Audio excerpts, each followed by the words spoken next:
Hello, thank you for watching. I wanted to talk about critiques and beta readers today, particularly for horror, supernatural fiction, weird fiction, but I suppose it applies to any speculative fiction really, any genre fiction. The first most important one, I think, is preserving your own unique voice. We rely on pacing, subtlety, mood. A certain type of conventional writing advice can kill that. Now, obviously, you need to know when it's applicable, but don't over-rely on that. If you are starting to change your style or the tone because of crits you've had, then you're changing what you've set out to do. So really preserve your unique voice. Number two, fear is subjective. Some people will find what you're writing prosaic, mundane, whatever. Other people will find it scary. What did you intend?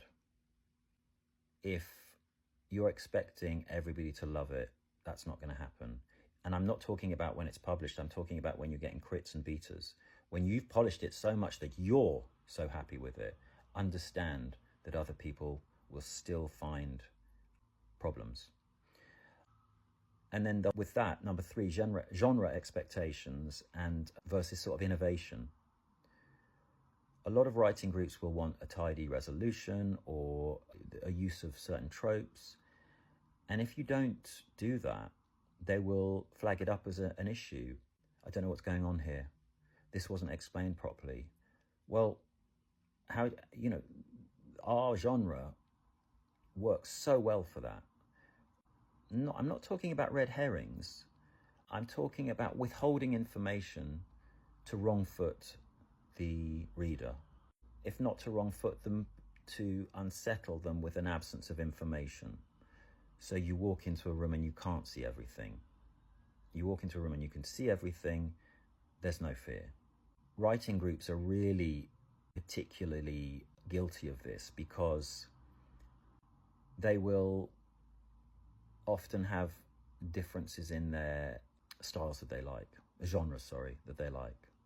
So it will be much more about towards the science fiction end, perhaps with one person, or to do with, if it was me, it'd be the uncanny and the weird. I would probably give advice that would be my agenda, which we'll come on to later. So that's number three. Number four, sort of linked as well, as the more advice you get, the more homogenized. So avoid the homogenization trap, listening to everyone and applying their advice, because you will come up with a dilute, over-edited, sterile manuscript. Risk that and lead to formulaic writing, and rawness will go. Often your first draft, especially if you're a discovery writer, has that real connection and impact. So just be aware of that. Speaking about feedback specifically from writing groups, beta readers tend to be people you trust, so therefore they tend to be within your writing group. Just know that a beta reader, this is number 5, beta readers are not your target audience. They're a great audience to give you feedback on, but they're not your target audience. Often they're writers themselves, and a writer themselves will be almost looking for errors, not because they want to sabotage anything, but because as writers, that's what we want. Tell us what's wrong, tell us what to fix, give us feedback. And also it's even getting our work in front of somebody else's eyes is, there's that dopamine hit there, that when they've read it and you might give feedback and you feel you've lost objectivity, that you take that feedback. The fact is, they're not the people that are going to be buying the book. The people who buy your book or read your book are rarely or proportionately rarely going to be writers themselves. They're going to be readers, and they're not going to know all these things, these tropes that you're supposed to follow. And again, sort of linking to that, this is a separate one. I put this as 6. Don't fix what is meant to be unsettling. So we have a genre which is tension, ambiguity, discomfort, eerie, uncanny stuff that isn't really easy to understand, creates an unsettling atmosphere.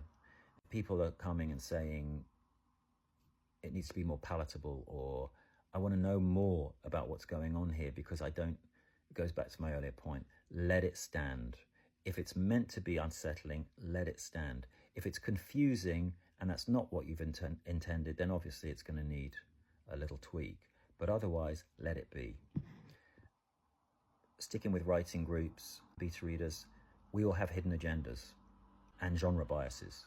Our hidden agenda, I don't mean agenda again as subterfuge, as somebody trying to sabotage your work, but agendas in the terms of, say, as a counsellor, you're not there to put your views on your client.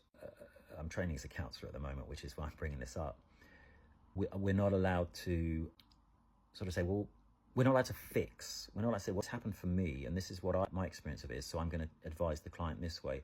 It's the same with writing, much as we have our own biases and experiences, and we tend to want to share them with other people, change whatever challenges they have through the lens of our own experiences.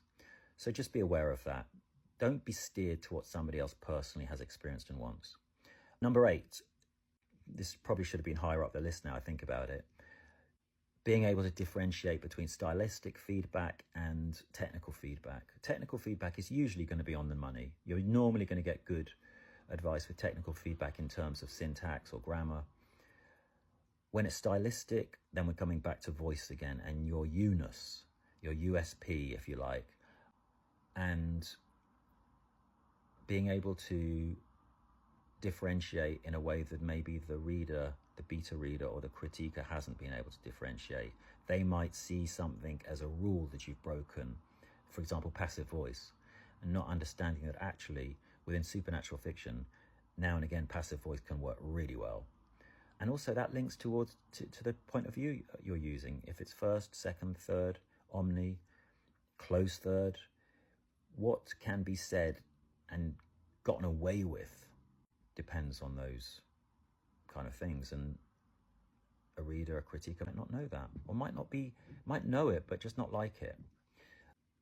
I guess everything, number 9, really sort of sum those first 8 up with this number 9 is build confidence in your own process and your own instincts. And I know that probably comes with feedback that is maybe more, you've sold a few, or people have given you really good reviews. The more you do it, then the more confidence you have in yourself.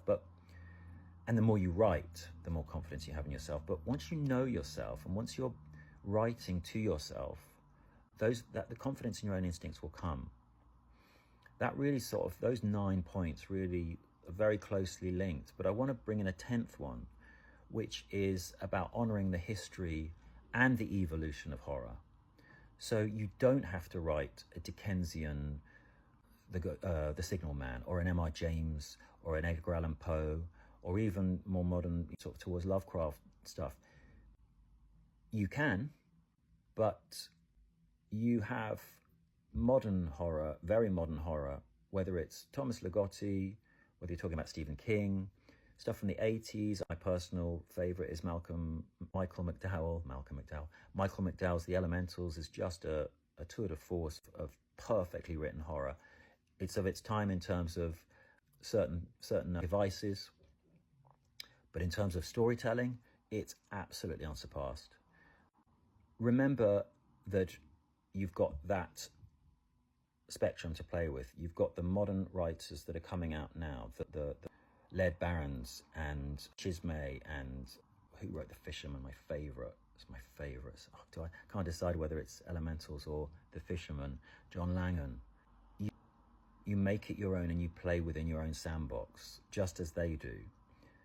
A lot of modern horror contradicts the traditional rules, and you don't have to erase the genre's legacy or aesthetic, but just know that you can play in that. That can be mashups of different genres or different expectations. Don't be afraid to do that, though. But I think out of these 10, if I had to choose one, is preserve your unique voice. You can learn technique, you can learn the logistics, and you can research stuff you don't know about if you're writing about a subject like fly fishing in Switzerland. What you can't learn, other people can't learn, is your voice, is your unique voice. And once you've got that, that is what you hold. Don't look for it, just know that it will inform your writing. Just know that your experiences will inform your writing. Your influences will inform your writing. It won't be one or the other, it will be everything. And no one can write like you. Be aware of that when you're receiving crits. And I think that's enough for today. My 10 points for receiving critique of your writing work. Hope to see you again. Thank you for listening.